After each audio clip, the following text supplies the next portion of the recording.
The views and opinions expressed are those of the panelists and do not reflect in any way those of the podcast partners, sponsors, or affiliates. Enjoy. Suavemente. Sky's the limit, baby. BoxingVoice.com. We don't fight for rings and stuff like that. I don't fear anyone. En este deporte no se viene a jugar y no le tengo miedo a nadie. We don't come to play in this sport. I fear no one in this sport. Was that mean that you will fight Triple G later this year? Como lo dije en la pelea pasada, ahorita mismo me vuelvo a poner los guantes. As I said in the last fight, right now I'll put on the gloves again. ¡Viva México! Canelo wants to unify all the titles. When did you realize, Andy, that you could take his power? Because of the Mexican warrior that I am, I got that Mexican blood in me, so talking about the Mexican style, I just proved it. BoxingVoice.com. Ain't no other sight in the game can see the Boxing Voice. Good morning, TBV, and welcome back, ladies and gentlemen, to another edition of the Boxing Voice Radio. I am your host, Nestor Gibbs, and I'm not joined alongside anybody. Yeah, man, I tried to wait as long as I could for Mike, but I guess he's sleepy time. We'll be having the morning show discussing Callum Smith and some rumors circulating that he is potentially mulling over offers from rival promoters. Who are his rival promoters? Well, he's signed to Eddie Hearn, and according to Eddie, he has an option on his next fight, which he's trying to get him in Liverpool. Now, the rival promoters are Top Rank and PBC. Those are the big fish anyway, right? So we would expect that a WBA super champion in Callum Smith would be getting courted by the bigger fish in the sea, since he's already signed to a pretty big fish in Eddie Hearn, DAZN, and Matchroom. And I say DAZN because that's where his fights are being televised. Now, the issue with this whole Callum Smith saga is that he hasn't really fought anybody since he fought George Groves, and that was his coming out party. That was what made him legitimate. Since then, he's only faced Hassan M'Dam. Now, M'Dam is a credible opponent, but he's been, put through that barometer many times before and come up short in the lower weight divisions. So, Callum getting him on the AJ undercard, it was like a bone they were throwing Callum, like, hey, you just signed with us. Look, we're going to put you on this massive show, this homecoming for AJ, and, we'll move forward from there. So they did, and he did what he was supposed to do, get a knockout. But the world, or the boxing world, is continuing to move without Callum Smith, and he hasn't had a big fight yet, Now, I listened to Eddie Hearn's interview. He seems to believe that this is just Joe Gallagher trying to put some pressure on Matchroom to come up with a big fight after this September fight. But the possibility, I think he has options. I think this was good on Joe Gallagher and Callum Smith to leak some information out there, get this circulating through the media, get Eddie sweating just a little bit. But ultimately, I really wish Mike was here so we could go back and forth, because I think that even though on the outside looking in, PBC looks good because they got some champions and some recognizable names, I think that he's good where he's at. And I mean, Callum, I think he's really good where he's at. He's got the zone that will force the unification. They got the big bucks, so they'll force the unification. They have the money to do so. But then he's got super fights over there. He's got quality super fights with Gennady Golovkin, with Canelo Alvarez. Then he's got secondary meaningful fights, unification with Billy Joe Saunders, and I don't know, maybe that about does it, but that's more than enough to stay on DAZN, in my opinion. Callum Smith, David Benavidez, that's not enough. David is fighting Darrell. Darrell won't be around after that. Maybe he would, but it wouldn't be worth Callum's, weight. So what else is out there? Chris Eubank Jr. Can Eddie make that for him on DAZN? Maybe not. So maybe that's another reason why he's like, all right, that's a domestic big fight. Eubank, in my opinion, is a bigger fight than the Billy Joe Saunders fight, even though that would be a unification. Now, the unification would mean more, but I think domestically, Eubank is going to do a better job.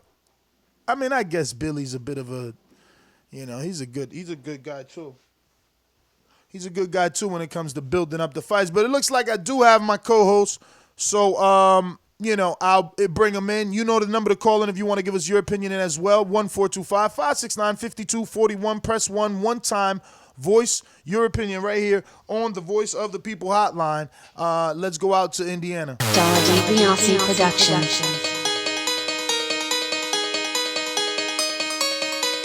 I speak it, believe it, receive it. Speak it, believe it, receive it. BoxingVoice.com. So when I stop him, y'all gonna say he was too weak. Oh my mic. He stayed out before he said it. A man stand up for what he believe in, and when you stand up for what you believe in, you accept whatever consequences come behind it.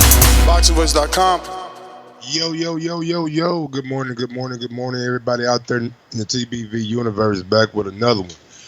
According to Joe Gallagher, you know what I'm saying, there have been some lucrative offers out there on the table for Callum Smith, you know what I'm saying? So I don't know where it came from. Could it be PBC? Could it be Top Rank? Could it be somebody else that we don't know about?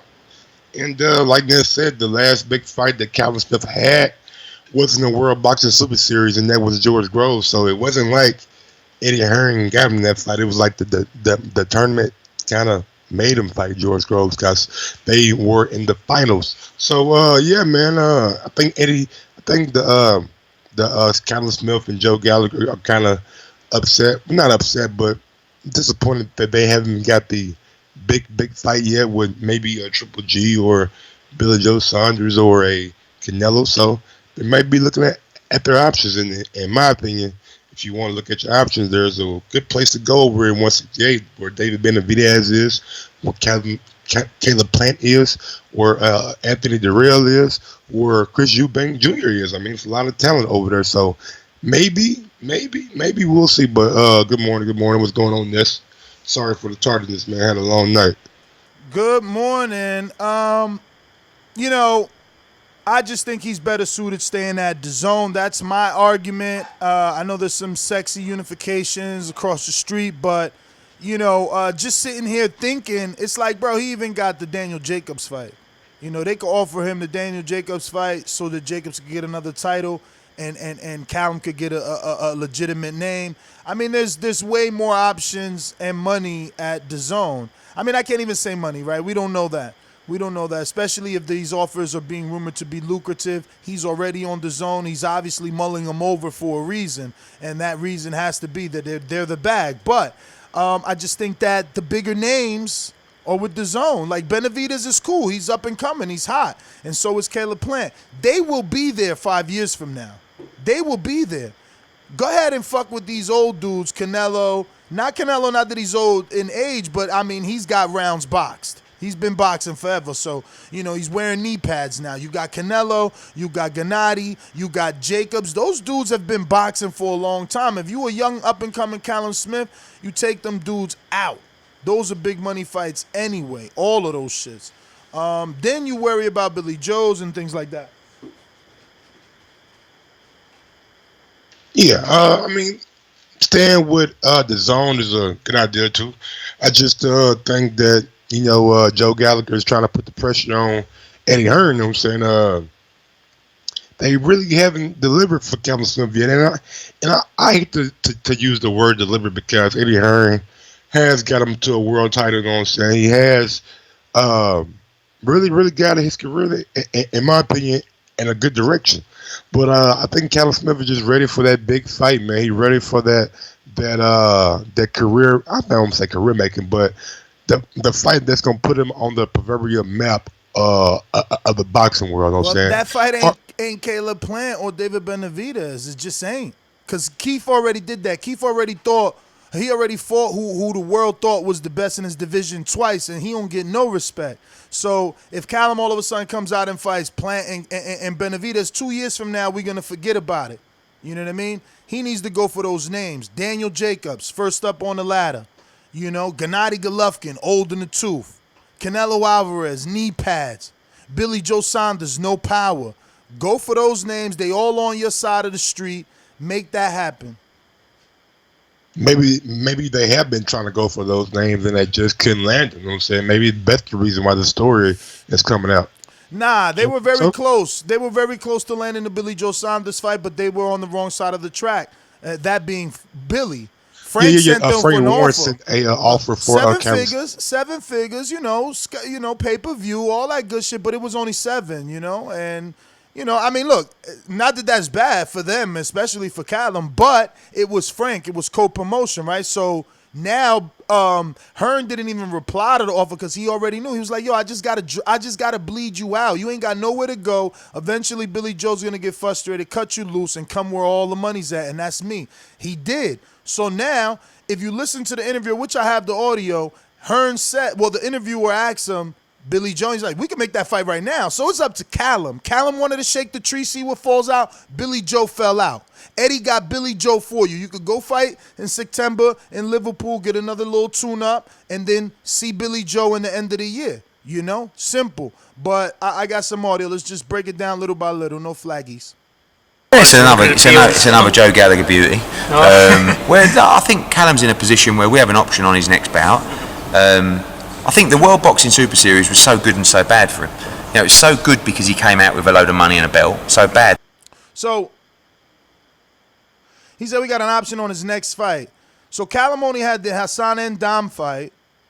And are you interpreting this like this rumored Liverpool, is that in September? So then he's saying we got an option other than that Liverpool, or is he saying this Liverpool fight and is over?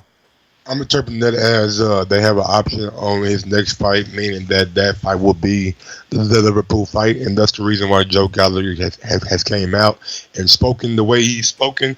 And Eddie Hearn, he knows that that they can probably provide Callum Smith with the best fight. That's why he's not overly concerned. They'll do the Liverpool fight, and they'll probably come back and renegotiate and try to strike a better deal for Callum. I mean, I think Callum Smith really does like Eddie Hearn, and Joe Gallagher does too. I just think that they're trying to put the pressure and just make a big fight for Callum. I mean, I think Callum is not bored, but he's ready to be in a fight where he can test himself.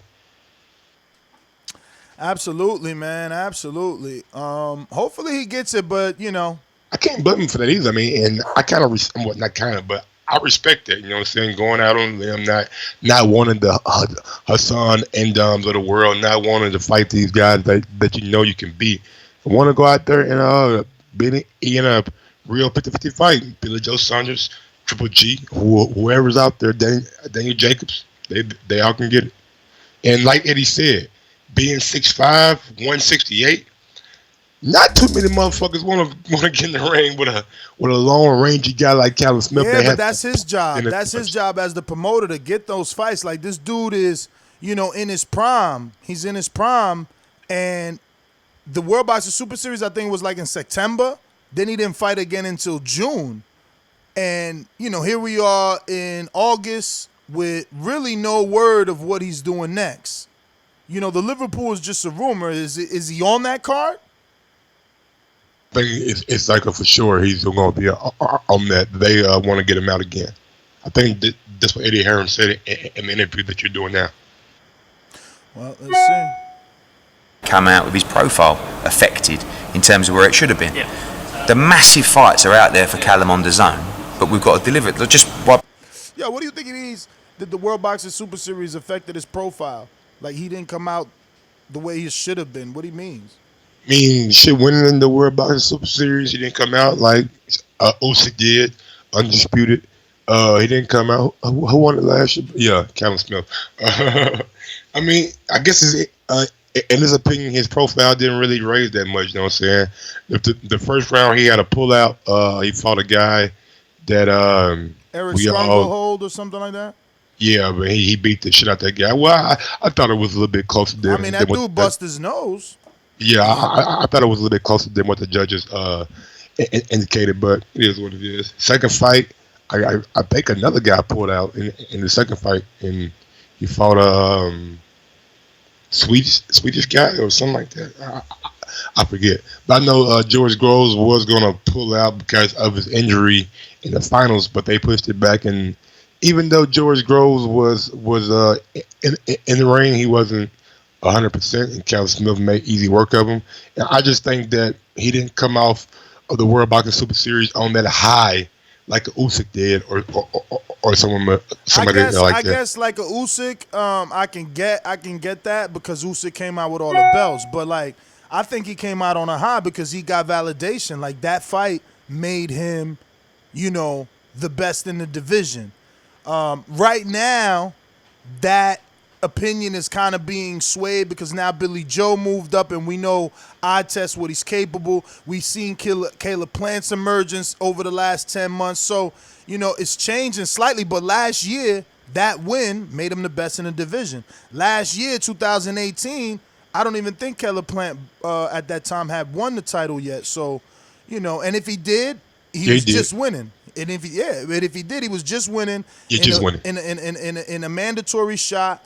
Whereas this dude was facing the man in the division, So yeah, but the man was kind of, you know what I'm saying? He was old, but he's the man, just like right now. I ain't about old. He was injured. His shoulder was fucked. But look, it's like this, man. Like Callum Smith, great win. But it just didn't put him in the spotlight like that. Like after he won the tournament, he had the title, you know what I'm saying, went to the airport, took pictures and everything, but it's like that was it. Like we didn't get no residual effect from him winning that championship. Will he be better suited with PBC? Because if you look at PBC, right, one will say, yo, Brandon Figueroa's ratings versus Chacon were trash. He did 421, but like, ain't that the same thing Gervonta did on Showtime? And I know that Showtime has a less subscriber base, but that's the point. The point of being on Fox is you open up to more people. So, that same smaller number that watched Gervonta wasn't real hardcores when it came to watching Brandon. It was on FS1, so it's a little bit different, you know what I'm saying? Fox is like the... Even better that you on Fox Sports 1, not the terrestrial channel. Really, still pull... What you mean not really? For Brandon Figueroa to pull 421 and you compare that? Okay. I thought you meant it was a better platform. I'm like, yeah, no. But I totally agree to get 421 on Fox Sports 1. And then compare that to Gervonta getting 440? Yeah. Shit. Yeah. So that's what I'm saying. Maybe my whole argument is going to live and die on stick with the zone. The bigger fights are there that can make you into a name. Then those PBC guys going to want to fight you anyway. You beat Jacobs, people going to start calling you out. You beat Gennady, they going to start calling you out because now you the man. That's just how it goes. So, but I see the whole, let's get you on Fox. Let's do what we're doing with these other fighters. We could get you commentating. We could get you on PBC, on Fox, on this sit-down show. We could have you on commentating on maybe Deontay Wilder's fight. So those things are enticing to these fighters because they want to be famous.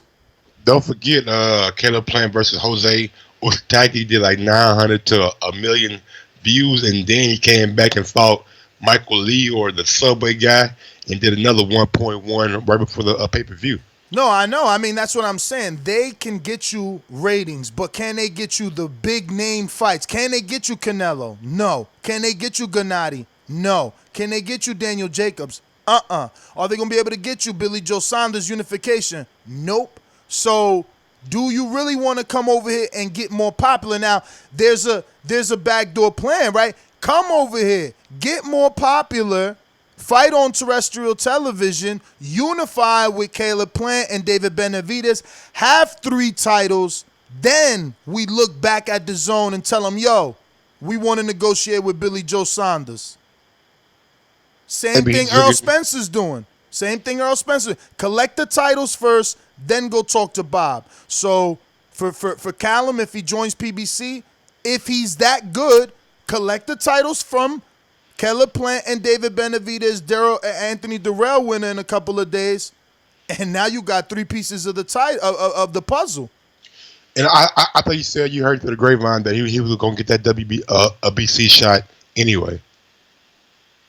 I mean, yeah, that's what the WBC newsletter says, that he has handled himself well and blah blah blah blah blah. But that's not mandated yet, and it'll come sometime next year. But what I heard, and I was trying to get him on the show, is that John Ryder, I believe, is getting a shot at Billy Joe. They need to scrap that shit. See, I don't get why the Zone dude. I mean, but I guess PBC does too, right? All of these dudes do these free fights. Like, yo, yeah, you get a tune-up or here come fight this nobody. Here come fight Hassan Endam for signing with the Zone, and we gonna get you something else. But yeah, it's John Ryder. He ain't replied to me yet, but through the grapevine is he's supposed to be fighting John Ryder, and that's what I'm saying. It's like, right now they're not in the business of building storyline because they need subscriptions. So why are you like putting on tune-ups? You put on tune-ups when you building a storyline, when you're like, yo, Caleb Plant is gonna be fighting so-and-so in the next couple of fights. So you building up to that. But like, that is a free platform. The Zone is paid. You can't be doing storyline fights. You can't be giving tune-ups that's leading into what? Because dudes is dropping off. Like, yo, I ain't paying for this tune-up this month. I'm out. When Callum does fight Billy Joe, I'm back. And if that's cool with them, that's cool with them. But, I don't know. I would rather keep my subscriptions every month, not have you dropping on and off. Absolutely, I totally agree. But sometimes they do these freebie fights. You know what I'm saying? I don't understand them. I don't get them. But I guess it's to like introduce the public to their new fighter. You know what I'm saying? The Zone, and I guess we'll see how it plays out. Any more audio? Definitely. Let me go back to the tape. What I just said, he's in a bit of a, the next one is, I would like him to fight in Liverpool in a homecoming fight. Did you mention Anfield this morning? Or? That's the plan for next May. We're talking to Liverpool, and that's the plan to go and. So you see what I'm saying? Next May they're talking for Liverpool and Anfield. Next May? You ain't got nothing on the docket for this month, for this year for him? Next May? I think he misspoke. I think the Liverpool was supposed to be this year. I don't know. I didn't. Let's back it up. Because that sound crazy. And he talked too fast. But we've got to deliver it. Just basically what I just said. He's in a bit of a, the next one is, I would like him to fight in Liverpool in a homecoming fight. Did you mention Anfield this morning? Or? That's the plan for next May. We're talking to Liverpool, and that's the plan to go and do that. But again, it's two. Gotcha. So I think what Joe's trying to do is put the pressure on and say, yeah, that fight's there. Yeah. Anfield is a stadium, probably like one of those soccer stadiums, and he wants shit to do a stadium fight next May. You know what I'm saying? Maybe with a Billy Joe Saunders. You know what I'm saying? That could be a big domestic fight where they do a stadium fight for Callum Smith and Billy Joe Saunders. You know what I'm saying? So I think that's what he was saying. But in the meantime, what? Am I supposed to go fight Billy Joe off of Hassan Endam, 160-pounder tune-up, and 10-month layoff? He said he's going to fight in September next. Who said it? Never mind, bro. I didn't hear that on this audio. You heard that on the audio? Because this whole piece is, the interviewer says, one more time. I'm from the beginning? No. From this part. Okay. Maybe he corrects it or goes deeper into it in the beginning, furthermore. But hold on, let me see. But we've got to deliver it. Just basically what I just said. He's in a bit of a, the next one is, I would like him to fight in Liverpool in a homecoming fight. Did you mention Anfield this morning? Or? So Google the Liverpool show. Liverpool in a homecoming. And we all been hearing that would be this year. Anfield is a stadium fight that he wants him to do next May. Big time, against a big time opponent. I'm more than positive that Callum Smith will be out again before the end of the year. I've been hearing that for the past couple of days now. I heard October. Yes. And I think I heard October and possibly November. But I think the Anfield fight is where he wants to deliver a big time stadium homecoming fight for him, which I can respect. Well, I mean, I got Google open. I see nothing with Callum and any date. Let me put Liverpool. And go back to the tape in the meantime. The plan for next May, we're talking to Liverpool, and that's the plan to go and do that. But again, against who? So I think what Joe's trying to do is put the pressure on and say, yeah, that fight's there. Yeah. If they want that fight, we can make that fight now, and that may be the fight for Anfield, you know. But I think what Joe's trying to do is put the pressure on and say, okay, we understand we're boxing Liverpool, but who are you going to?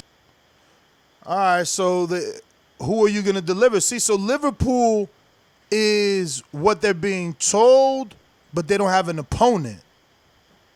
Or are you interpreting that Liverpool is a tune-up, but who are you going to have in May in Anfield?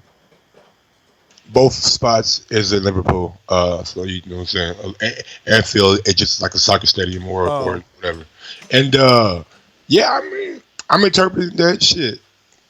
I'm trying to keep you. I need to do what I do. And Eddie's smart, you know what I'm saying? Joe Gallagher's out here doing what he got to do for his fighter, trying to get him a big time fight, which I can respect. And he's just trying to shake the apple cart a little bit, you know what I'm saying? Put a little pressure on Eddie Hearn, which sometimes you got to do to promoters, guys. We all know Eddie Hearn has a big stable, and sometimes people may get left out, but he's not intentionally leaving out, you know what I'm saying? Because Callum Smith is going to be a star one day, and I really think Callum Smith is the goods at 168. But I think I got to admit, I like David Benavidez just a little bit better. I think that's my guy. I think he is the best in the division, in my opinion. But I would love to see that fight one day. That fight is going to be fucking bananas. After that, you know, and you know, I have to go out and try and deliver those fights. If not, he may get a big offer to go and fight somewhere else. He will never make the money that he could make for those mega fights on DAZN, but he's got to get them. Yep. Do you know what I mean? Yep. You can't just lie to a fighter and say, "I'll get you, Canelo. Will you though?" Yeah. So I've got to actually go out and show what can be delivered and make that part of a longer plan. See, and because Canelo marches to a beat of his own drum and Gennady Golovkin is chasing the tail of Canelo, even though I'm still recommending to stay with DAZN, maybe he could go to PBC, do the Earl Spence thing. You know, if you are good and your countrymen think you're as good as they do, you go over there and you collect those 2 titles, then you come back, you know? Because now you have more negotiation power. Now maybe Canelo or Gennady need you, you know? Whereas right now you need them, and that's why you just waiting. So you could do the Earl Spence thing, man. You could go over there, you could align yourself with PBC. But we didn't even talk about Top Rank. He can, at Top Rank at 168, they have nothing. All their 68s. I'll say who they got over there. No, but this is what I'm gonna tell you. All their 68s moved to 75. Yep. So if Callum, as a 68-pound champ, wants to sign with Top Rank to go up, remember, check this out, Mike. He got to be smart. Joe, I hope you listen and send me my cut. He got to be smart. He's the WBA Super 168. That means no mandatory. So you definitely could take a 2-fight. A 3-fight is pushing it, but you could take a 2-fight deal with Top Rank at 175. First fight, Jesse Hart. Second fight, Gilberto, right? Or first fight, Jesse Hart. Second fight, Sergey Kovalev. Or a variation of Better Beef winner-loser, right? For big money on ESPN, major home platform. Because ain't nobody going to make you mandate. You ain't got no mandatory. Ain't nobody going to make you fight. So you could be a 2-divisional champ, raising your profile to tell those Gennadys and the Jacobs and the Canelos, I'm a super fight too. I'm an active 2-divisional champ. You know, he can try it. Did you freeze? No, I'm shocked over here. What the fuck? Why would Callum Smith go up to 175 for what? Gilberto Ramirez? That's not a big fight. Jesse Hart? That's not a big fight. Kovalev about to get paid. You think he about to go fucking fight Callum Smith when he get done? I got money now, nigga. I got 15, 16. I'm about to go to the motherfucking. They still got 3 belts over there. They still got 3 belts. I'm about to go to the beach with this Canelo money. I'm not fighting no fucking Callum Smith. I just took me an ass from Canelo. The fuck? Ow. Oh, Top Rank has nothing to offer Callum Smith. Joe Gallagher, do not fuck with Top Rank, please don't. Now back to fucking Top Rank. Wow, I'm a Top Rank kind of guy, but no. PBC man, Bruh, yeah, I think that's Better Beeve has been chinny. Better be gonna knock this motherfucker sleep, bro. You don't just Callum go up Smith. weight. Callum Smith left hook. His left hook works on the inside and pulling back out. Better Beeve is chinny as fuck. And don't Callum act like, Smith bro, is tall and long. We watched the fucking George Groves fight, didn't we?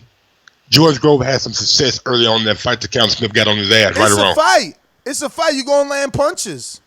I totally agree. I'm just saying, going up to 175, trying to fight Better Be with one of those guys right now, it makes no sense. No saying it's a high risk, low reward kind of fight. Like, what kind of money is Aaron going to offer two British or overseas guys to fucking make money on ESPN? Like, come on, man, it's just not going to sell. And hold up, because when you sit down at the negotiation table, Bob Arum knows the WBC released that information that they will give Callum a shot in 2020. If you, Bob, you can force that fight. Who's the champ? Oh, Mexican Benavidez? Because ain't nobody picking Darrell. He going to have to show us all like Pascal did. So, when you, Bob, you like, damn, I can get Benavidez on ESPN, and then you got Callum Smith. All right, yeah, he's from the UK, but bro, he's fucking white. It don't matter. That's good enough for American TV. You know it. Shit. You got the white boy with 3 belts. He gonna have a Ring Magazine belt. He gonna have a WBC Diamond belt. You know what I'm saying? I tell you, put him on ESPN. He's a great way hype. Now, I'm addressing in the chat. Who this motherfucker say? I don't watch straight drop. Mike Gross never seen Callum Smith fight. All right, bro. I watch more boxing than you probably ever have in your fucking life, you fucking bum. But anyway, don't take it personal, baby. Go back to the audio, man. Oh, that's it. Ain't no more audio. Let me see what Big Nick talking about. Ness, 168 isn't a big division, full stop. All Smith can do is hope that Eddie can get GGG and Canelo, Saunders or Jacobs to come up to 68. That's his big fights. You're right. That's why I'm saying, like, you can stay with the zone and get the Tevin Farmer treatment and wait for Gennady and Canelo. Or you can do Earl Spence. Sign with Al. Fight them two boys, get them 3 belts, or rather come back with them 3 belts. What kind of story would that be if he signed, came to America, fought 2 other champions to unify? Amazing. Then the homecoming in UK if he wanted to, but at that point, he's the A-side. Billy Joe got to come to America, because now he's the A-side. He's going to get more money in America because it's on Fox, right? But look, Callum got options, man. He got options. They got to come up with something good to keep him for sure, man. Those are my final thoughts. What about yours? I totally agree, man. Callum has options. Eddie Hearn's gonna have to pull off something to make him happy. You know what I'm saying? They want a big fight, and they pretty much deserve a big fight after coming off that World Boxing Super Series. So I'm can't disagree with what Joe Gallagher is doing, trying to get a little bit of leverage, and we'll see what Eddie Hearn provides for him. Gonna go out to the callers. You know the number to call in, 1-425-569-5241. Press 1 one time to voice your opinion. Now, we got a bunch of callers, but you haven't pressed 1, so I won't be going to you. My Skypers, add Nestor Gibbs on Skype to be part of the conversation. Let's go. These calls are brought to you by El Camino Electrical Services, experts in electric vehicle charging stations. For consultations and turnkey installation, visit us at elcaminoelectricalservices.com. Remember to rate us 5 stars on iTunes. Going out to Next Up Boxing was good in Canada.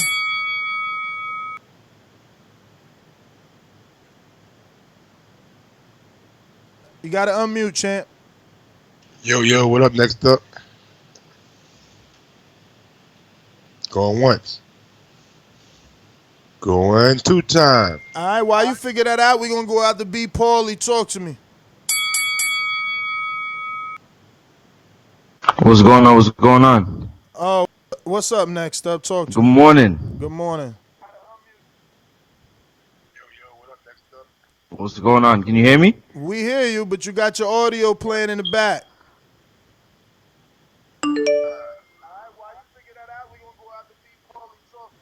You got to figure that out next up. Oh, audio issues with y'all. Let me see. B. Paulie, you ready? Nazir King, talk to me. Hey, what up? Oh, all right. B. Cool, Paulie, cool. Everybody all right? What's going on? Oh, what's up next up? Man, they all bugging on Skype today. What up, people? Let's get it right, man. If you're not talking on Skype, go ahead and mute yourself. When that's calls your name, unmute. You know what I'm saying? If you listen right now on YouTube, go ahead and smash that thumbs up button. It helps with the visibility of the show. If you want to go one step farther, head over to patreon.com/theboxingvoice and sign up for as little as $3. I think we will be doing the Marcos McDonough versus Floyd Mayweather film study today, so check it out. Yes, sir. We going out to Mr. CYP. What's up, man? Good morning to y'all. Good morning. I ain't gonna lie to you. I woke up to hear the topic, and this shit is horrible.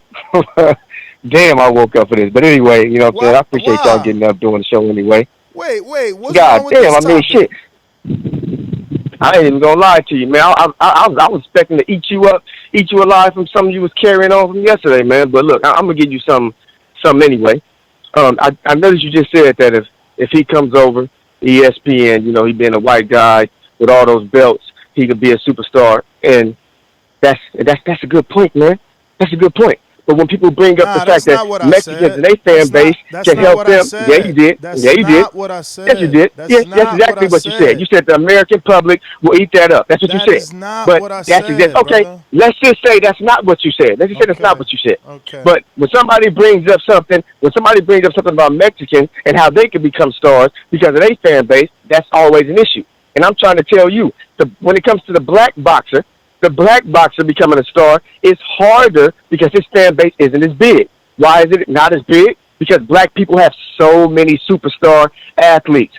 It's hard. We have the same amount of people as Mexicans do in America. It's very hard for us to get up on Saturday, have a basketball game, a football game, a UFC match, and a boxing match, and us to choose which star we want to go support. We have too many. Sometimes a black dude just got to go and do, that's what you want to call it, but you can do what you want. Because everybody in America, in the world, know that black people have the most superstar athletes in the world. 10 times more than most other races. This is a fact. But we don't have enough people to support everybody the same way. The reason why in the 60s and the 70s, Muhammad Ali and the boxing was so heavy is because the NBA and the NFL had not took off yet. It did not become mainstream. So I don't know what he's talking about because that's not what I said. We were discussing, I was actually giving Mike a reason why Bob would sign Callum Smith. Mike was saying, don't sign to Top Rank. I'm saying, Mike, remember, he got the gold title. WBC put out the press release. They're going to be giving him a shot at the full WBC title, even though that's not in their rules, next year. The winner of Durrell and Benavidez, I'm calling Benavidez. I said Durrell will have to do a Pascal to prove me wrong. So I said, since you want to bring up Mexican, clean your fucking ears. I said Bob would probably entertain signing Callum due to that because he could see a purse bid where the Benavidez Mexican would have to be on ESPN versus his Callum Smith that he could pull off as a white guy. This guy waking up on the wrong side of the bed and shit, coming with his own narratives. Beat it. Nazir King, you ready?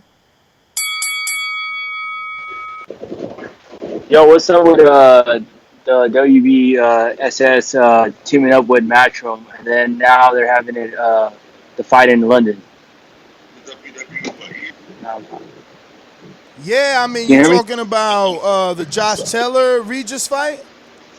Yeah, how sketchy is that? Like now they're teaming up with Matchroom. Now they have like a Matchroom card, and then it's in London too. So I'm like, I feel like Reach is getting the bad end of the stick right here. Yeah, I mean, look, it's nothing. Nothing is official. Remember, he's trying to pull out, and you know, we already know that he doesn't feel like that's neutral territory. You know what I'm saying? So nothing's official until he agrees.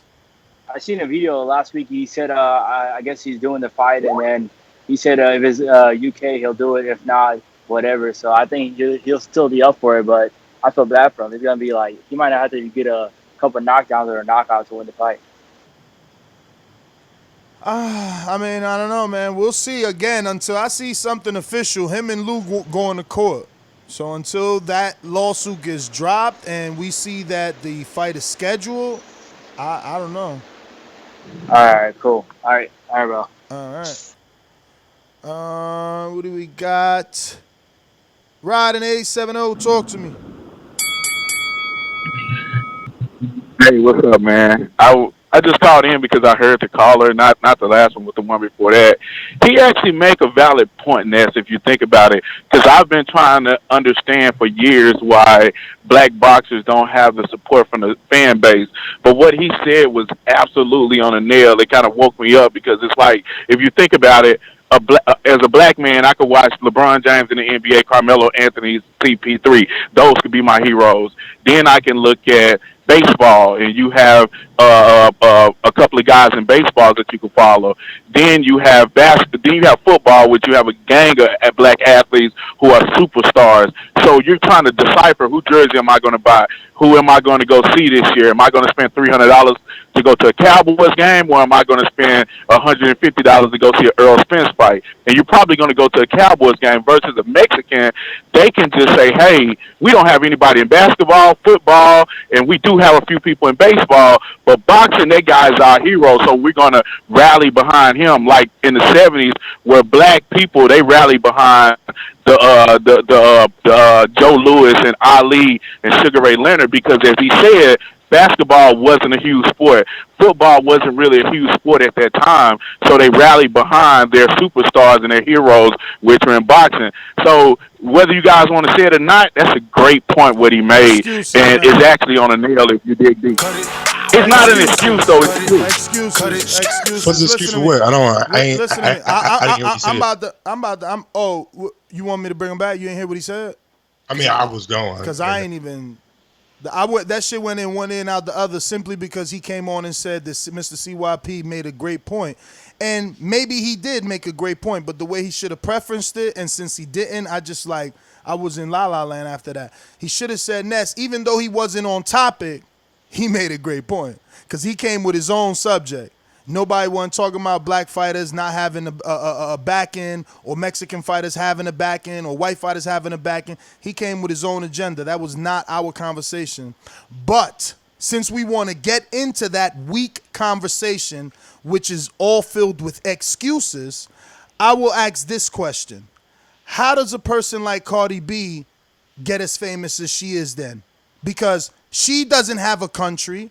She's Dominican, born in the BR, migrated to America. She doesn't have anything that any of these professional fighters get. She didn't have a promoter. She didn't have a fancy manager, doing all this crazy shit. She didn't have an Eddie Hearn. She didn't have a Bob Arum. She didn't have an Al Heyman. Excuse me? She had a big backing. She had a big backing? Yeah, Lil Duval, Charlamagne the God. They had on the Breakfast Club years ago. Yeah, but Mike, interviews and finance. I can't hear you, bro, because you're talking to me. What happened? They pushed her brand. I understand, but what I'm telling you is, interviews is not financial backing. When you say backing, I'm thinking you're talking about financial backing. So just remember that we're using her as an analogy in boxing. So Callum has a manager and a promoter, right?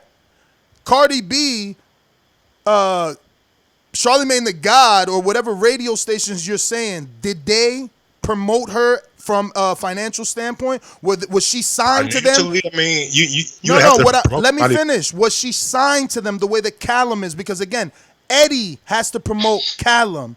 Bob, if he signs Callum, has to promote Callum. ESPN is the broadcaster. So if you want to give Charlemagne some credit for putting her on a platform, that's cool. That's like an ESPN type of thing. But that has nothing to do with her, relationship with her manager or promoter. Those are the people in charge of her career. You know what I'm saying? And she has millions of followers.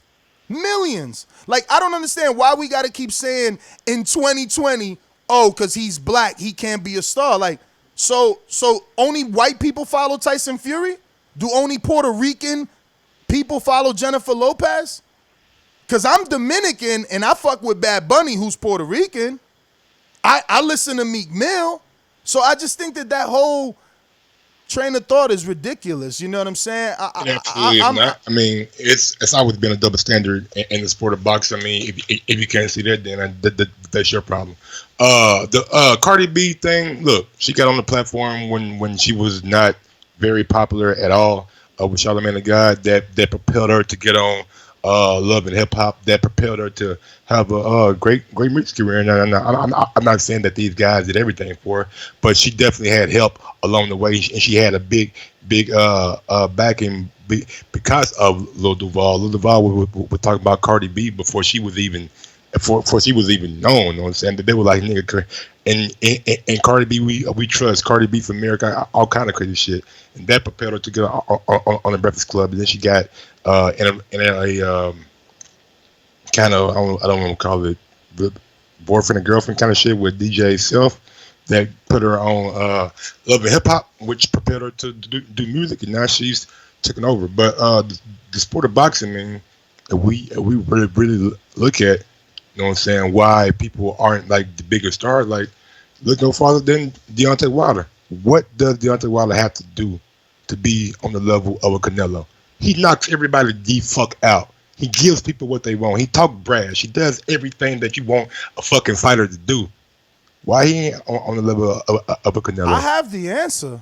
Go ahead, Y'all just don't like it. The truth is, until last year, he didn't start fighting the names that the people wanted. So that's why his profile raised. Fuck the Mike Tyson fight back in the day. You know what I'm saying? Because boxing was popular back then. You want to hear the difference between Tyson and Wilder?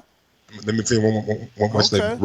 Right now, basketball, football, baseball are the main sports in America. And those are the most popular sports. And I think there is something to say about those sports being more popular, that maybe boxing is kind of like a niche sport and not a whole lot of black people really watch boxing that much, you know what I'm saying? So maybe that's the reason too. So I think it's like 50-50 with being promoted right and not having the audience that we should have supporting us. So, man, I forgot what I was gonna tell you. You asked for I was gonna tell you the difference between what? Damn, man, that's why I hate fucking weigh-in. Whack, bro. You ruined my argument. B. Paulie, go talk to me. What up, though, Ness? What up, Mike? Hey, man, start cutting niggas off again, man. Fuck that, bro. Cut niggas off. Y'all need to start cutting niggas off. You know, fuck all that. Forgetting the point, man. See, if you would have cut them off, Ness, you would have remembered your point, man. But look, what is everybody talking about, man? Where does this race shit coming from? Where is this shit coming from? Man, some new caller race baiting, that's all. My opinion on that whole thing, bro. Look, first of all, Mexicans, Latino people got a stronger family culture. That's just what it is. That's part of it. Black people in general, a lot of people don't watch boxing in general. I be having to school a lot of people. B. Paul. We done lost them, man. Yeah, I agree, man. Not a whole lot of people really watch boxing that much. I don't know, man. The culture thing, but at the end of the day, I don't think a lot of black people even really be watching boxing like that. I think more Latino people watch boxing, soccer, baseball than black people, and black people watch more basketball and football and shit from what people around me. But at the end of the day, we know what it is. It's partially racial, but part of it is I just just think it's niggas. a weak excuse because fame. I don't think it's the- fame I don't think has it's an no excuse. boundary. Fame has no listen. boundary of race. I don't think it's. I don't think There it's is an no- excuse, bro. No, so we talking Beyonce, about. so Beyonce only has No, black listen, fans. hear me out. Hear me out. That- No, that- hear that me out. argument makes Can't no compare sense. hip hop and Hear music. me. Let me Fucking finish my bro. call. Let All me right, finish so my call. Oscar only had They're Mexican on two fans. different levels, Did man. Oscar Hip-hop- only have hip-hop is Mexican way- fans? Hold on. way Did more Oscar than only hip-hop. have Mexican Hip-hop is fans? a global Pause my icon. clock, Ness. Pause my clock. Hip hop is the number one genre in music. Period. I think it's a very bad comparison with music and sports because they similar in some ways, but music is like soulful, and then we know that boxing itself is a niche sport, so it's not really a good comparison. But no, race is not no excuse. It's one variable. That's one variable out of many. But I'm not about to pin it on just the race part. It's part of that, but the whole thing at the end of the day, niggas gonna be a star. They gonna be a star. That's just what it is, in my opinion. But y'all smashed that. What it got to do with is your fucking resume. It's bottom line. No, it ain't show me a only superstar. resume. It's not only resume. So show me a superstar that don't got a good resume. I don't think it's only resume. That's what I'm saying. Not only. You show me a superstar that ain't got a good resume. I'll show we know you a tons liar. of boxers that fought good people that wasn't stars. Show me then. Show me. Bro. Tell me who. Tell me who. Who's a star? Who's a star Andre that ain't Ward fought fought a nobody? lot of good people, but he wasn't a star. What? Don't no casual fan don't know Andre Ward. I can go downstairs to the barbershop and be like, hey, y'all, I'm see not Andre disagreeing Ward? with you. They'll be like, who the fuck I'm not is that? disagreeing with you, but Andre Ward didn't fight a bunch of good people. Who's Andre Ward's biggest wins? I mean, right, okay. Remember, he was I think in you're right, Ness. Matter of fact, you're right, but I don't. your time is up because I'm not gonna keep talking over you. Andre Ward's biggest win is Sergey Kovalev, champ. I'm gonna have to go Google him to see what he did. I remember he was in a fucking dead end contract. The best thing that happened to him was that Jay-Z got involved in boxing for like the little bit of time. Him and Cotto got life-changing money. That's why he retired early. Ward got a decent motherfucking resume, of course. He was in the super. Oh yes, thank you, Ward. He was in the World Boxing Super Series early in his career, which sparked that spark in my brain to go back to Mike and his whack-ass Deontay Wilder argument. The difference between Mike motherfucking Tyson is he became a world. First of all, he broke records in the Olympics. I mean, in the amateurs. Okay, knocking dudes out in seconds. Okay. So he was getting the buzz in the amateurs. I'm not done. I didn't cut you off, champ. Let me go, please. Don't do that. I ain't cut you off. Why you mad? Something I forgot. I remember. You still want me to forget it. That's how you doing. All right, go ahead, do it. Do you? Go ahead. Talk. What you need the world to hear? Let me hear it. I just want to know what records that he broke in the amateurs. You know what I'm saying? So we giving out details. How many seconds was it? Exactly. All right. So everybody knows he broke records in the amateurs. That's even in the fucking movie. After that, he could name one. Name a record. Oh, so you're gonna cut me off again? Go ahead. Name a record. You can't fucking do it. All right.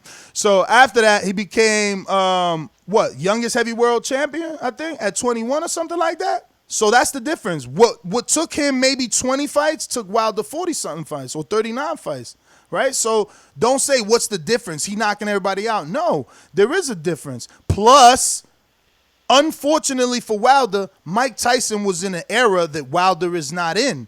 You know, Mike Tyson was in that era with Lennox Lewis and fucking Evander Holyfield. Like, the closest thing we got to someone moving up from cruiserweight to heavyweight is David Haye that you could compare Evander to, and that's not comparable. Evander was a cruiserweight that moved up to heavyweight and had no issues. Like, you know, Tyson was in a different era. It's just an unfair argument, but that's all. I just remembered that point. Like, yo, he did it in 20 fights, champ. Like, you can't. You talking about what's the difference? Well, Wilder took a long time. He took a long time to go for that title shot. Ain't nobody's fault, you know. But Tyson, he turned the corner on that title shot ASAP. K and Little Rock, talk to me. 501, stand up. Hey, what's up, Dad? What's up, Mike? Yeah, about Callum Smith coming to America. I think UK fighters, man, something happens to them when they come to the US. It's like the atmosphere gets to them or something, you know, the lights are different or something, because they just underperform a high percentage of the time. But as far as the whole race thing, I think it just puts people in a box, you know, because, you know, some people are diverse, you know, in their way of thinking. You know, I follow fighters because I like the way they fight. I really don't care about, you know, where they come from. I just like, you know, different entertaining type of fighters. But yeah, that's it. All right. That's what I'm saying, man. I mean, that's just crazy to say boxing fans only watch whatever race. Like that. I'm a fan. Like, Oscar had fans that weren't Mexican. Like, that don't make any sense to me. Whatever, though. Okay, we got a ringer in the building. Mr. PBC, baby. Last time I checked, I was the man on these streets. They call me residue, I leave blow on these beats. What's good, what's good, what's good? Hey, Ness, today you the most stupidest motherfucker I've done heard on the radio. I done heard in my motherfucking earphones. Talking about, you know, all this race shit. You know, I'm Dominican and Haitian, so, you know, I know all about the Dominicans and how they be. But, when it comes to Callum Smith, I think she should go to PBC because Eddie Hearn always been known to not really make the big fights happen. There hasn't been a big fight since Canelo and all these other niggas who really ain't with Eddie Hearn. Well, and, he got Jacobs the big fight, and you right. Nah, Jacobs whack. I knew that nigga. He got Canelo. I knew that nigga was gonna Canelo. Lose. I knew that nigga was gonna lose. He's trash. He's trash. But that's it. Eddie did it for That's him. the only big fight. Eddie got Luke Campbell. Name 5 big fights on Eddie. All right. Name 5 big fights on the zone. Okay, 5 big fights on the zone. Joshua versus Ruiz, the biggest fight on the zone. Canelo versus Jacobs. That should be disrespectful to the zone. Canelo versus Jacobs. Vasil Lomachenko versus Luke Campbell. Ramirez versus That Hooker. hasn't happened yet. What? It happened on Saturday, champ. And that's another reason Eddie got his fighter a fucking unification. Yeah, that's whack, bro. Yeah, I know. That's why whack. people are leaving. Kevin Farmer trying to leave and shit. He ain't going nowhere. And Kevin ain't going nowhere. Why my calls be hella short, nigga? Why my calls be hella short, dude? I be paying money and shit. Yesterday, one nigga called in. He was like 20 minutes. One nigga called in. He was like 20 minutes on the motherfucking phone, bro. Everybody gets a minute 30. You right now you passed the minute 30. You on a minute 40 something. Okay, well let me finish what I wanted to say yesterday. Nah, I think that's TBV untitled, should have bro. like a meetup. That's untitled. Nah. I'm gonna finish what I had to say yesterday. I think TBV should have a meetup and shit. We should go to the strip club in Atlanta. You know, kick it with Deontay. We should have some tickets and shit, man. If we paying money and Mike want to get some money, you know, if you want to get bread in your pocket, bro, let me kick it with some boxers and shit, nigga. Let me talk to some boxers. Let me have more interviews and more questions with boxers. Y'all niggas be Good idea. Good idea. I'm not paying. You feel me? Good idea, but we already do that. It's called TBV Appreciation Night. Look up the videos. Shit. Look up the videos on YouTube. And let me get. Come on, see? You already got 3 minutes talking about let me get. You better change from Ringer to Boomerang. Remember, Ringer cuts the line. Boomerang gets 2 calls. Each call's a minute 30. Like, y'all got to get these rules in order, man, because y'all trying to make me look bad. Let me see. I got Majid in Orlando. Talk to me.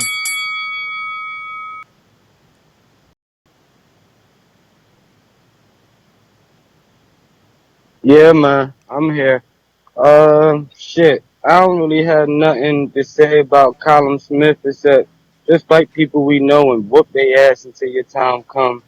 Other than that, I don't got shit to say about him. I feel like a casual when it comes to that dude. I don't know too much about him, you know, so I just want to see him show us that he's somebody because I don't really know him like that. And I watch boxing a lot, but that's all I got. Everybody like the fucking video.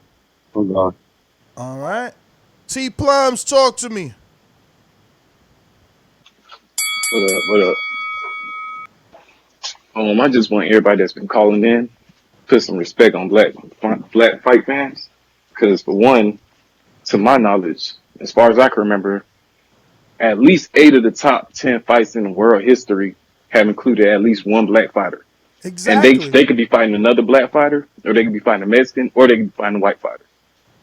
Bro, that's the weakest argument. That's what I'm saying. They continuously say, "Oh, black fighter don't got no fan base." Meanwhile, boxing is full of black superstars. Mosley, Mayweather, fucking even Winky Wright became a star. Bernard Hopkins. I mean, the list goes on and on. It's just a weak ass argument. And Hopkins sold tickets. Andre Ward, who they try to say wasn't a star, sold tickets. They just hated on him and made him want to leave Oakland. Like. But Ness, I want to keep going a little further and get on you for a second for what you said a while ago when we were talking about Andrew Ruiz, and you were saying Andrew Ruiz could become the A side because of that Mexican fan base. My argument applies to that as well, because it's still that black black was a whole nother show. Fan base. That wasn't even I know, today. but I'm saying though, people not putting respect on black fighters because we always get discredited, but our records show that we support black fighters because in history. Most of the biggest fights in history, if you look at the top 10 most grossing fights in history, there was at least one black fighter, sometimes 2 black fighters. Yeah, but that doesn't make your argument, champ. That doesn't make your argument. And let's be real. If you dive deeper into your argument, the name that's gonna keep revolving is Mayweather. So Mayweather, Mike, Holyfield, and there's those three names for sure. All right. And those two that's only eras. 3 names, and that's only 3 names. And now, you know, the difference is what we consider superstars, and are we going gauging off pay-per-views? But in my opinion, there's a lot more African American superstars in boxing. You know, George Foreman. I mean, the list goes on and on for me, bro. The list goes on and on for me. And people need to get over it already because that's just the formula. Mayweather took advantage of it, right? Every time he was opposite a Mexican. It was purposeful. So, like, I don't get it. But let me get to some other callers. I got Edward in Alabama. Talk to me. Edward. Can't talk. Going once. Twice. Stunner in New Jersey. Talk to me. Yo, and shout out TVV. You know, I got a new phone, so y'all should be able to hear me better now. You sound so much better. Seriously, though. Yes, sir. You know, I got that Note 10 Plus. You know what I mean? I had to elevate. Nice. But check this out. All right. So first, Callum Smith. Do whatever you do. Stay away from Caleb Plant. He's gonna knock you the fuck out. Caleb Plant's the best in the division, right? That's first. Second of all, I want to address this notion of Wilder's. You know, it's a bad timing for him. You know, the era he's in. Oh yeah, if he was in the '80s, Mike Tyson. Look, man. 10 times out of 10, Deontay Wilder would knock out every heavyweight from the 60s, the 70s, the 80s, and the 90s. Here's something that nobody wants to entertain. But let me put this perspective on y'all. When was he going to knock them out? When was he going to knock them out? In the first 21 fights, or was he going to knock them out in his first 40 fights? Or after regardless, the first 40? Either or. No, it does matter. Let me explain something that you guys don't. It does matter because he didn't start fighting people till like his 30-something fight. I'm going to let callers talk. You know what I'm saying? All right, hold up. Check this out, though. First, I got 2 things to say. First, I want y'all to compare Deontay Wilder's 28th fight to Mike Tyson's 28th fight. Now, Deontay Wilder's 28th fight, he fought the former WBO champion who knocked out Lamont Brewster to get the belt, and subsequently lost to Shannon Briggs. Right? Tell me who Mike Tyson fought and tell me the guy's record. Now, second of all, here's something that nobody wants to address. Let me ask you something. Was Tyson a champion when he fought that dude? Was he already a champion? Yes, he was, I'm sure. Because he turned champion at 21. So, yes, I'm sure whoever you talking about, he fought him as a champion. So it don't matter who Wilder fought as a non-existent champion. Now, this is something that nobody wants to address. You know that since the even 80s to now, There've been many different drugs and steroids which were allowed back then that are not allowed today. Just as Y'all need some boomerangs, man. Y'all talk way too much. He dude tried to come with a Thursday night show with as many topics he touched on in a minute 30. Y'all crazy, man. But I love it. I love it. I love it. Yo, how you gonna talk about Tyson, who was a champion in his 25th fight? Man, I'm so done with y'all. Terrible, terrible, terrible. What do we got going on over here? KO, talk to me. Oh, the UK. To this day, to this day, to this day. Sing along if you know the words. Come on. To this day, come on. Yo, what's going on, Ness? What's going on, Mike? What up? Yeah, normally, Ness, I'm always coming for you, but today, you're actually making sense. This is the first time, I'm actually going to agree with you 100%. It's about how you build the resume. That's how you build stars, You have to be in top fights. You can't, anyone who's trying to compare Mike and Deontay Wilder, they don't even know boxing. I mean, who was Wilder fighting in his 30th fight? He was still fighting hands. So let's not even talk about that. But listen, just this whole Callum Smith topic, I don't know. I don't think he should leave it deep, but me, I'm a Matchroom fan. That's that. Have you not seen this video of Yard and his trainer giving instructions? Yes. That was terrible. That's probably the worst instructions I've seen in a fight in a long time. That was really bad. I think Yard needs to fire Sunday. It wasn't that bad. It wasn't that bad. Nah, it was terrible. He actually told him to empty the tank in round 8. He told him to empty the tank. Who tells your fighter that? Yo, but wasn't round 8 the round that the Anthony Yarde almost stopped him? Yeah, but so you don't wasn't tell he him fucking to empty right? the tank. Wasn't he right then? Wasn't he right?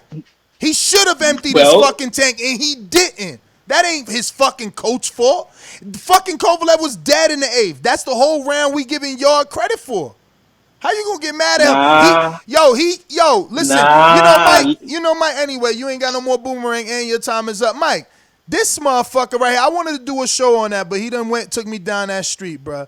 Listen, you can hear Tunde, I think, in the motherfucking 3rd or the 2nd already telling him, like, yo, he's about to go and he's getting tired already. Sure enough, like me and you said on the live fight chat, 3rd round, the motherfucker was tired. Listen, he didn't give the best instruction. I get it. But motherfuckers want to jump on him now because this audio out. And I think the audio helped them. It saved them in my eyes. You heard my opinion on live fight chat. You heard my opinion on the post fight. That audio saved them because he was noticing when Kovalev was about to go. They trained for the knockout. They talked about it. They wasn't there for no decisions. So he told his fighter, go for the fucking knockout. What's wrong with that? We all knew that was their game plan. His fighter ain't had no more. That's his fighter fucking fault. The trainer could only tell you what to do. He can't fight for you.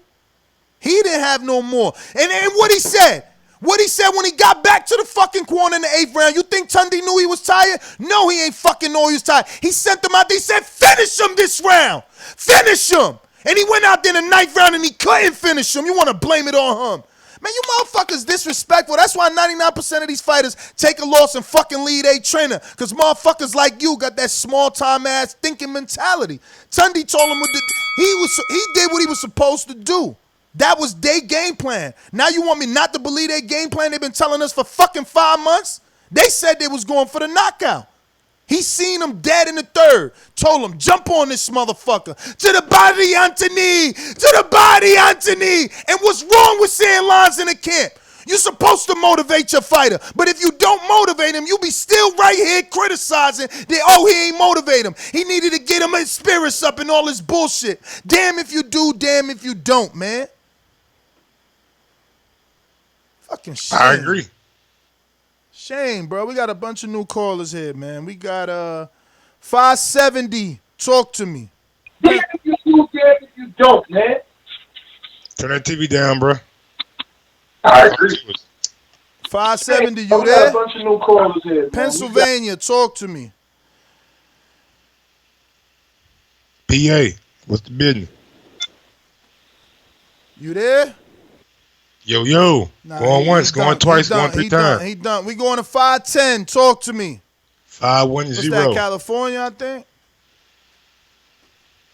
Yo, yo. Cali.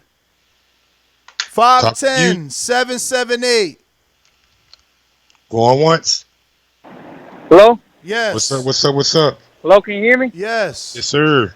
Yeah, man. Yeah, I don't got nothing to say about Colin Smith, man. It's just, I was just calling because I heard that, about the racial thing. What's your about name, the black sir? fighters, they don't get enough. What's your name? Eddie. Eddie. Eddie. All right. Yeah, man, I listen to your show every day, man. Fresno? Keep up the good work. Nah, Oakland. Oakland. How many war fights you went to? The last one I went to the Barrero fight right here in Oakland.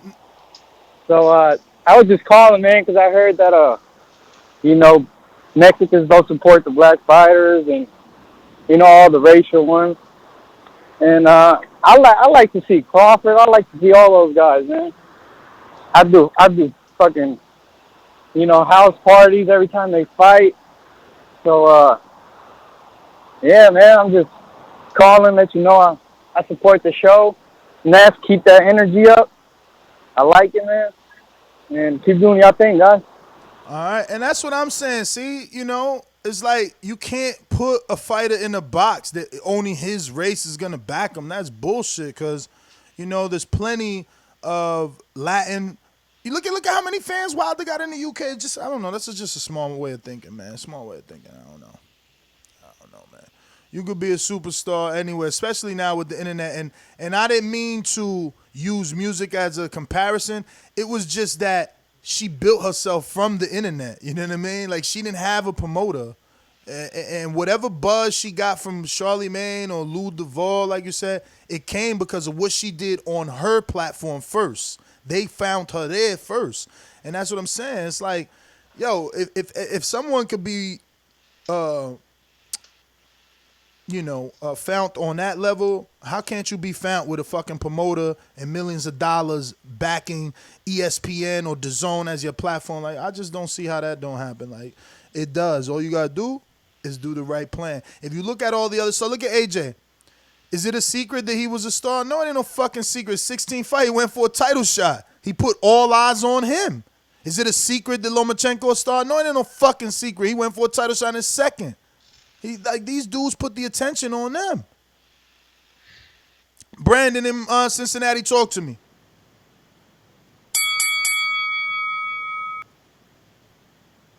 Oh, Brandon left. Okay. Going out to, we went to Edward in Alabama. Edward in Alabama, talk to me. And we did. We did? Ed, we went to you? Shit. Did we? Shit, he ain't answering. All right. Yeah. Brandon, talk to me. What up, B? Brandon. Once, B. Brandon. On twice, B. 3 times, I got yeah. another new caller here. Let me see. This is... Area code. Actually, that's JT in Chicago. Talk to me. JT Money. What up, though? What's up? What up, though, y'all? We good? Coolin', man. Man, so many motherfuckers calling, getting off subject. I damn near forgot we was talking about Callum. Cuz that's how it be, man. They don't know Callum, so they gotta throw the curve in. That's the first thing he said. I don't know nothing about this and dude. that's what I'm saying. Like the one caller, like the one caller admitted, he was like, "Bro, I'm kind of casual fan. He a casual." But he got the nerve to talk about me being casual. This motherfucker's terrible out here. No, bro. What I'm saying is, man, bro, Callum, he needs to stick with Eddie Hearn. I get what they doing right now. Like it's like when you're like for a woman, when they man ain't giving them no attention, they gonna get the liking other pictures and making statuses and shit. That's basically what they doing, trying to get Eddie Hearn attention. And I think they got it, because it's like Mike hit it on the fucking nail with a hammer. He said Hearn got a big stable right now. and especially with the shit that's going on in Saudi Arabia with Ruiz. There's just a lot going on with Matchroom, and I feel like he just needs to stay patient a little bit longer, because if he try to come to Bob's gonna end up feeding him to some bigger fish and getting his ass whooped over here in the States. Or with Al Heyman may try and make that money in the UK, because I know he got endeavors in the UK now. Like, he got something going with Sky Sports or something. Nah, so he got ITV. his best He got bet, if he do ITV. need And he got Chris Eubank. ITV, right. He got ITV, Chris Right. Eubank. So if he got fucking Benavidez. He got Caleb Plant. He got Anthony Durrell, Andre Durrell. He got fighters for him. Right. And that's what I'm saying. So his best bet would be to go to Al, but I think he's going to end up staying with Eddie, just off the back that they from the UK, man. But that's all I got to say. Y'all hit that thumbs up button. Y'all keep doing what y'all do, bro. Be safe. That's where I would keep him, man. I told him my recommendation is stay right there on the zone, man. Tough it out. AJ, talk to me. Shit, wrong button. AJ, talk to me. You in Texas or Cali, AJ? Where you at? You in Texas. You in Houston. You keep telling me that. You in Houston. Nah. I was from Texas, but I moved out here to Cali to come with my lady. Oh, you in Cali. Oh, wow. You got that good weather. Well, thanks for waking up early with us, I'm champ. in Cali now. You good, man? I want to get into the subject because I'm not even going to entertain the whole fucking the racial aspect of it, but I will say that Caleb Smith, man, that's a small fish in a big pond right now over there in the UK. I mean, if you think about super middleweights right now, they ain't really popping, but everybody's a motherfucking threat. Everybody a motherfucking threat right now at 168. You got Benavidez and Plant pretty much holding down the fort, and you got fucking what's old boy name from fucking Ramirez. You got Ramirez over there holding up from the side, and I mean, as far as I know, everybody's pretty much up to sign a PBC. So if Caleb hungry for it, man, I mean, that's where to go. But I mean, I do agree with you just because on the stable side, I think he will be able to make more fun if he just stay with her, just because of the context on me. But beyond that, and I ain't got nothing else. Y'all stay up. TVB, with the light button, man. Easy. Thanks for calling in, AJ. Going out to Brandon. You ready now?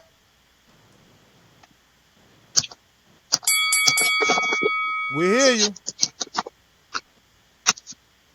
You hear me? I'm good. We hear you. Yeah, what's going on with y'all? My phone was acting weird, man. But you got a draw.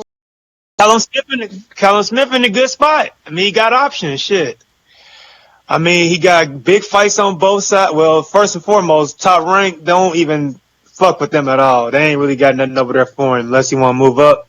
But as far as PBC and the zone and Matchroom, he got options. Shit, he can weigh his options. Good fights on both sides of the streets.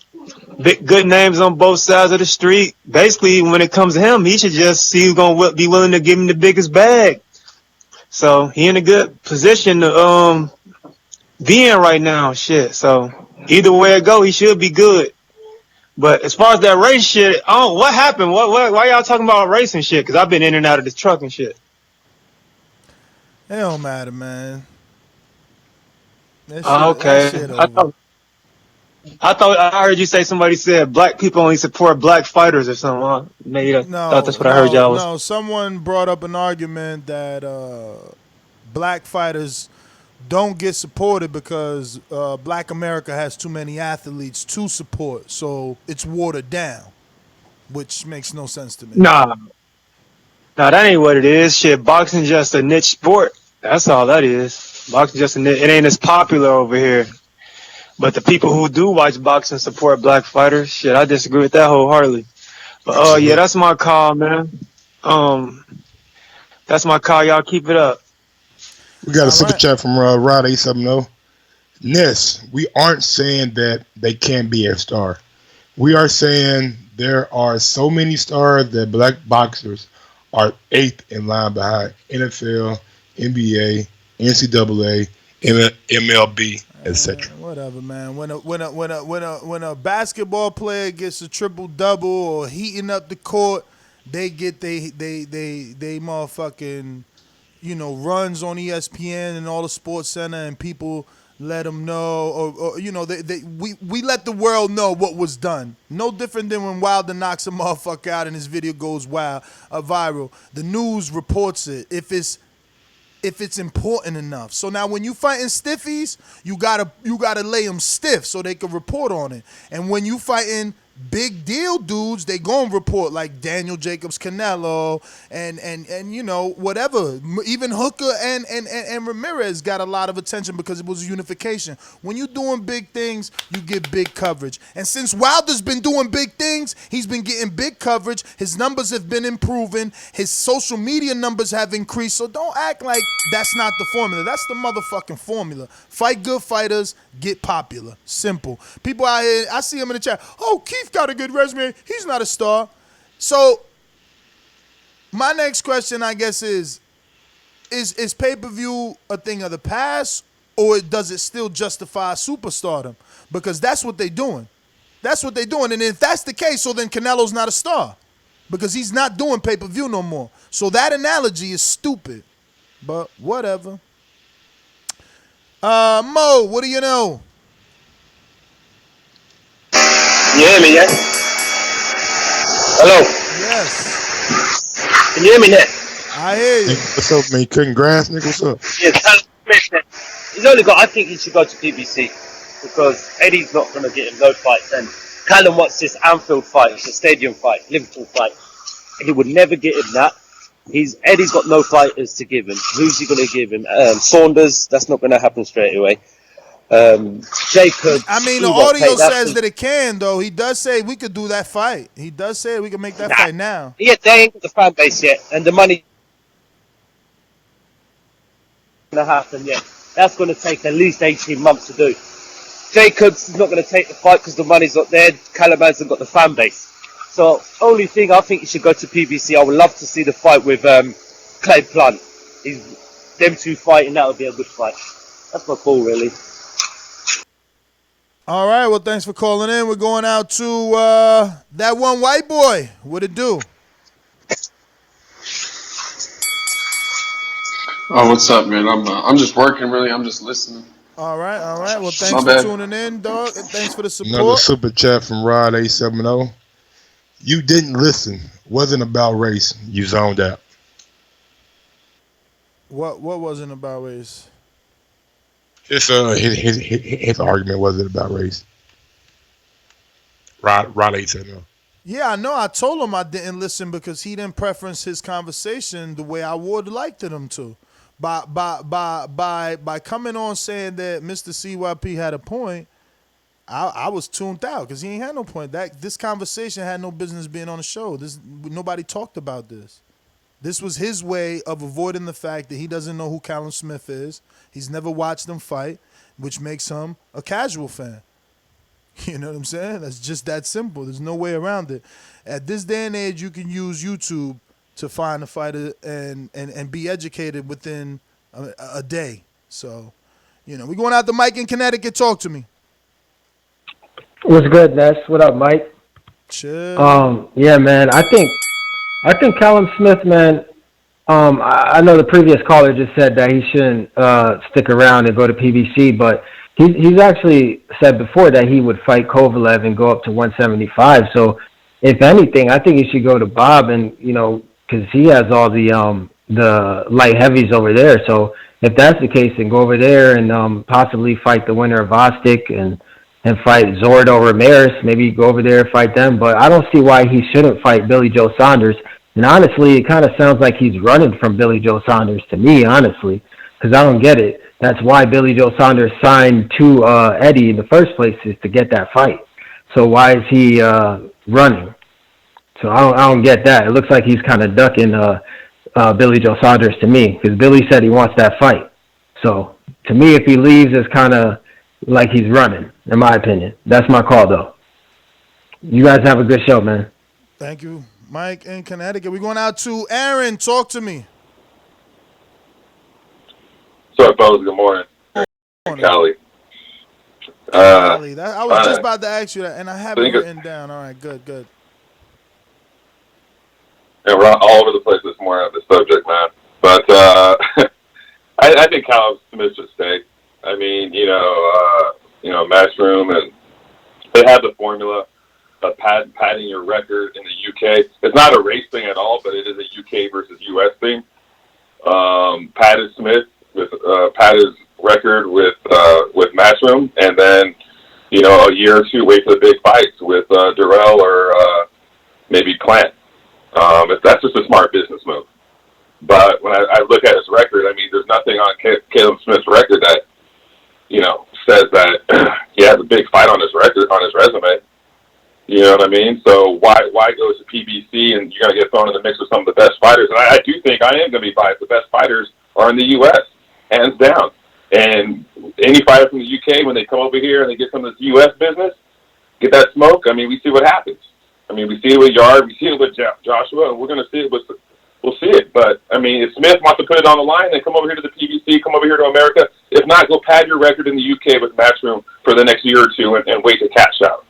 And that's really the smart business move. That's my opinion, and that's my call. Aaron, man, thanks for calling in. Checkmate Boxing, talk to me. Yo, what's up, Mike? What's up? What up, what up? What up, Checkmate? Can you hear me? Yeah. Hey, I want to comment on the race thing. First of all, so you got to understand, people can't compare Black Americans to Mexicans. Why? Because they are rooting for a nationality. Even if they're Mexican American, they may have parents or grandparents who are or family members in Mexico. That's the difference. Black Americans, we are American, and usually a Black American star is a star of the world. So we've given people the world. I don't think it's right to just I'm going to root for this person because they're Black. Michael Jordan was the god of basketball for the world. Mike Tyson was a star of the world. Michael Jackson was the star of the world, and this is what we present. So we can't all of a sudden just I'm a root for him. Was that Black? That's stupid. It's idiotic. Because then all of a sudden we see how they do with the pound for pound list. They purposely ignore Black American fighters. When you have a person like Gervonta Davis, who is 22-0 with 21 knockouts, dominates every fight, but yet you got 13-1 with 10 KO Loma, and you got and Steve Kemp, because he's Asian, he's going to vote for Inoue as number one pound for pound, 16 KOs, but he doesn't fight anybody we know. So you got to understand, these people, they're purposely taking it because they understand. Inoue been motherfucking doing God's work out here, you know what I'm saying? So I can't agree with Inoue not being a pound for pound, you know what I'm saying, kind of guy, because I've been impressed with Inoue since the jump. Yo, but even mention Loma, it's like, you guys, man, you and the Mr. CYPs of the world, y'all need to get on boxing then. It's more than just African-American boxing. Like, what the fuck? Loma was 13-1. Look at the resume at 13-1. That's what I'm trying to tell you. If Wilder had fucking Loma's resume at 13-1, Wilder would be a god. A god. Okay? Because accolades don't lie. His only accolade is most title defenses. And he used to have the accolade of everybody fought, everybody knocked out. Now he could only say everybody fought, had to go to the hospital. But there's no unification accolade there. There's no, undisputed accolade there. There's no moving up in weight or down in weight there. Like that. That's why you gotta fight the best, especially as a heavyweight. That's just how it is. Now, maybe you could say that it wasn't his fault, but that's also not his fault or our fault. Like, you can't say, if Wilder this, if Wilder... Nah, man, Wilder's in this generation. And he was with Golden Boy, and Shelly Finkel, some of the best. He's always been with Al. Like, they ain't make a mistake. They brought him up the way they brought him up for a reason. We can't get mad now and say, he could have did what Tyson did. Well, if he could have, why his handlers ain't let him loose? Because I see Devin Haney being cut loose. How many fights Devin Haney got right now about to get cut loose in an eliminator? And he keeps saying, I don't give a fuck what Eddie's saying. I want Loma next. So I don't know, Got some bro. chat. Switch chat from Rod 870.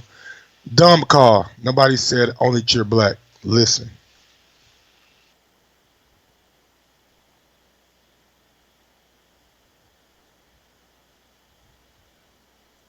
No more?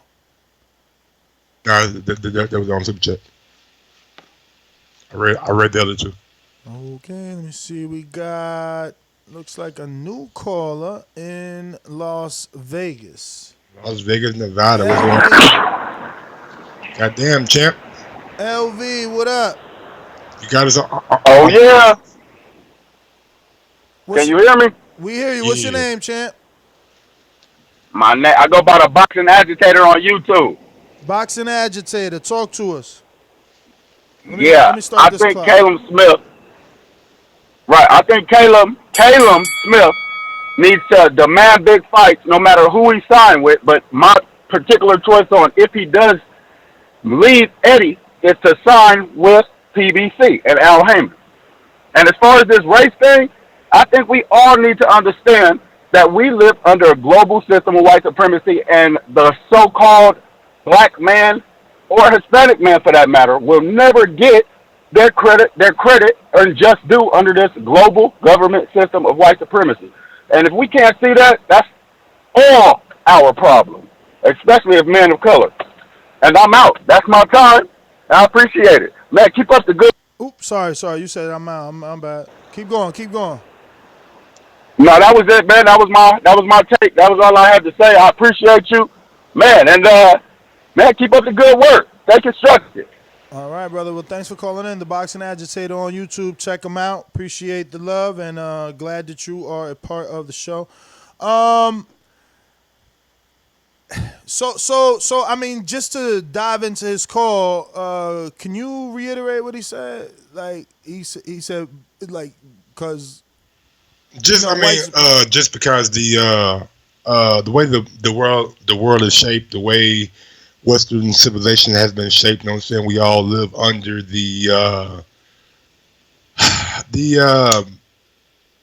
world of white supremacy, you know what I'm saying? Like, we all know that there's systemic racism. We all know that there's blatant racism, you know what I'm saying? We all know that black and brown people have been treated unfairly in this country and pretty much in the world.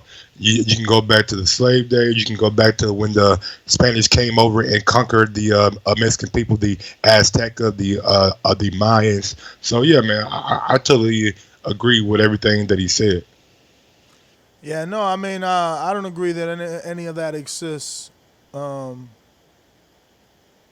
thing is, so the stars that do exist, what are those considered? What do you mean? Like African American stars that do exist. I'm not understanding what you're saying. Because you guys are saying what he just said was like that it makes it impossible for an African. No, it never said that it makes it impossible. What did he say then? Just He can't that succeed under that, right? He said he can't succeed under that, right? No, it never said that. So what is it?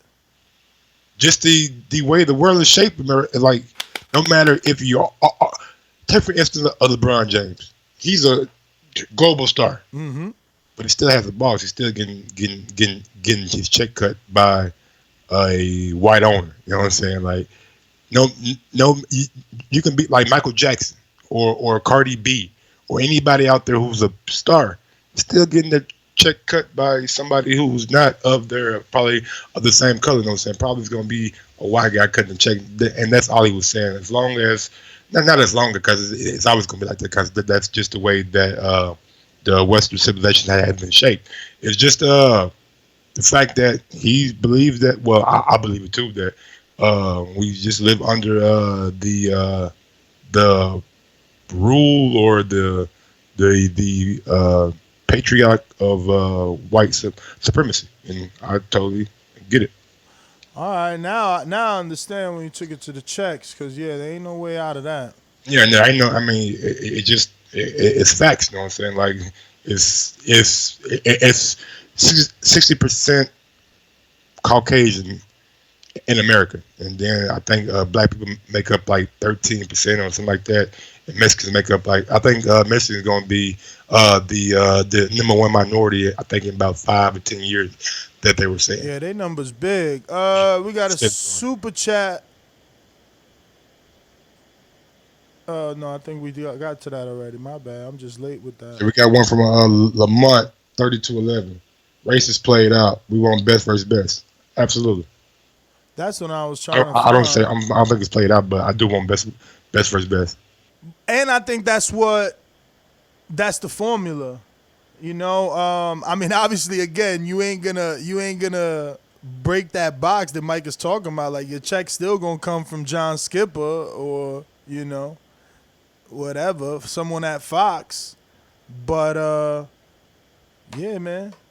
Still, if you fight the best, you're gonna be popular. That's just easy peasy, man. That's the formula.